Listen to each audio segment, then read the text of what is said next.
নমস্কার বন্ধুরা, কেমন আছো তোমরা সবাই? আশা করি ভালো আছো। তো আমার এই ছোটো চ্যানেলে তোমাদেরকে অনেক অনেক স্বাগতম। তো অনেক দিন পর আর একটা রেসিপি নিয়ে চলে আসলাম। তো নিরামিষের দিন আমি কিভাবে কচু শাক রান্না করি তো সেই ভিডিও নিয়ে চলে আসলাম। তো প্রথমে কচু শাকগুলো মাটি থেকে তুলে এনেছি, আনার পর একটু ভালো করে ধুয়ে বেছে একটু রোদে দিয়ে দিয়েছি, যেহেতু বর্ষা সিজন একটু গলা চুলকাতেও পারে। আর তার জন্য জল পাঠিয়ে জলটা ফেলে দিয়েছি, আর একটু ছোলা বুট দিয়েছিলাম।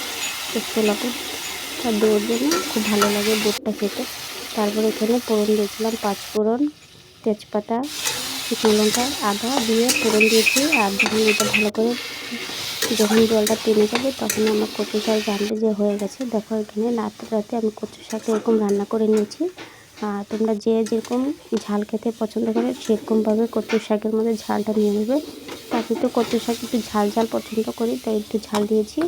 তো এই যে দেখো আমার কচু শাক জলটা শুকিয়ে গেছে আর কচু শাকটা আমি নামিয়ে নিয়েছি। তো আশা করছি তোমাদের এই কচু শাকের ভিডিওটা ভালো লাগবে। তো ভালো লাগলে লাইক করবে, শেয়ার করে পাশে থেকো। তো সবাই ভালো থেকো, সুস্থ থেকো, ধন্যবাদ।